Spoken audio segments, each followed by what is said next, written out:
Kartu ATM serta kartu edisi adalah alat bayar pengganti uang. Kedepannya lagi kita tidak boleh bergantung dengan satu alat transaksi yang namanya uang kartal atau uang tunai. Maka kita harus mempunyai banyak sistem pembayaran. Ada banyak sekarang tempat uang lewat dalam tanda petik yang biasa disebut payment gateway, baik di dunia maya maupun di dunia nyata. Inilah sistem keuangan digital tersebut yang saat ini sudah mulai digunakan di seluruh dunia.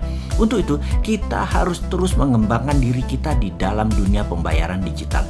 Secara pribadi, saya ini lapar informasi di dalam pengembangan dunia digital payment yang menggunakan non-cash, juga payout sistem pembayaran terbaru. Itu semua untuk transaksi digital saat ini dan di masa depan. COVID yang akan bertahan sampai 5 tahun ke depan membuat manusia bertransaksi semakin cashless. Untuk itu kita harus mengantisipasinya sebagai peluang bisnis ke depan. Di saat ingin belajar tersebut, suatu hari saya berkesempatan datang ke sebuah museum di Swedia beberapa tahun yang lalu. Sebenarnya malu sih saya menceritakan. Saya ini punya idola. Mungkin karena saya berselera norak kali ya. Bayangin saja, saya ini mengidolakan ABBA, grup musik asal Swedia. Lagu-lagu mereka Chiquitita, Fernando, Take a Chance on Me, I Do, sering menjadi gumamam saya bersenandung. Norak kan ya, zaman begini masih nyanyi lagu-lagu ABBA. Kemana aja lu, pasti ada yang bilang begitu. Karena saya ngefans, ya bertandanglah saya menyempatkan ke Swedia, ke museum ABBA yang baru diluncurkan sekitar 2013 atau 2014 kalau tidak salah, saya lupa. Sebagai number one fans tentunya antusias sekali melihat 4 orang bersuara emas membuat memorabilia museum perjalanan musik mereka. Berhubung ngefans berat, maka ketika ada cerita tentang personil ABBA, hal ini menjadi menarik perhatian saya. Apa itu? Salah satu personel mereka yaitu Björn Ulvaeus ternyata membuat sejarah kedua. Setelah menduniakan ABBA, dia sekarang membuat hampir di seluruh Swedia tidak memakai uang tunai lagi. Personil ABBA ini membuat sejarah lagi sebagai pelopor cashless revolution. Ceritanya, suatu hari putra Björn ini di apartemennya di Stockholm kemalingan sampai 2 kali dalam setahun. Peristiwa ini sangat membekas dalam hati Björn dan mulai berpikir bagaimana kalau seandainya dunia tidak ada uang tunai atau cashless. Pasti si pencuri tidak bisa menjual barang curiannya karena semua dengan mudah terdata. Sejak saat itu, dia mulai menulis di blognya dan menulis di banyak artikel. Salah satunya yang dibahas adalah bagaimana tindakan kriminal yang ternyata semua berujung di uang. Untraceable cash, uang tunai yang tidak ketahuan siapa pemiliknya.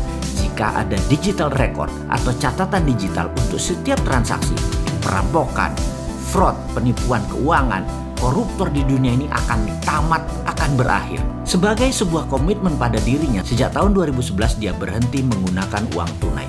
Semua digital, semua pakai card, semua cashless, semua pakai QR code dan lain sebagainya. Dia tidak pernah menggunakan tunai hingga saat ini. Bahkan di museum ABBA pun tidak terima pembayaran tunai. Dia meletakkan pesan di pintu masuk. Saya menantang semua orang untuk stop menggunakan uang tunai. Saat ini dunia menderita karena tindakan kriminal. Mulai dari narkoba hingga pencuri sepeda. Karena tindakan kriminal memerlukan uang tunai.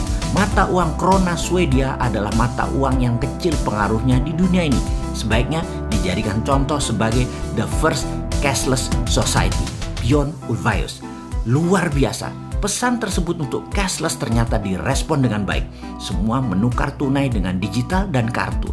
Di puncaknya, Bank Swedia menciptakan aplikasi cashless apps yang bernama Swish. Pada saat ini, 4 tahun kemudian, Swedia revolusi cashless-nya hampir lengkap.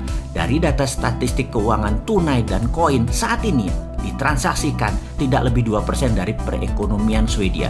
Hanya 20% transaksi di pasar Swedia yang menggunakan tunai. Sementara dibandingkan di seluruh dunia saat ini 75% masih menggunakan uang tunai. Apa yang terjadi selanjutnya? Angka kriminal, perampokan turun hingga 70%. Bahkan pembobolan bank hanya terjadi 1 kali di tahun 2016 di seluruh Swedia.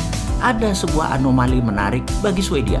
Swedia adalah negara pertama di dunia yang mencetak uang di tahun 1661.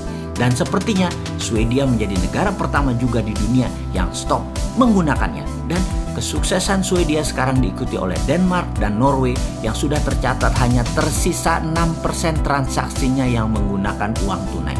Sahabat, saat ini kita hidup di zaman yang serba cepat dan sangat luar biasa.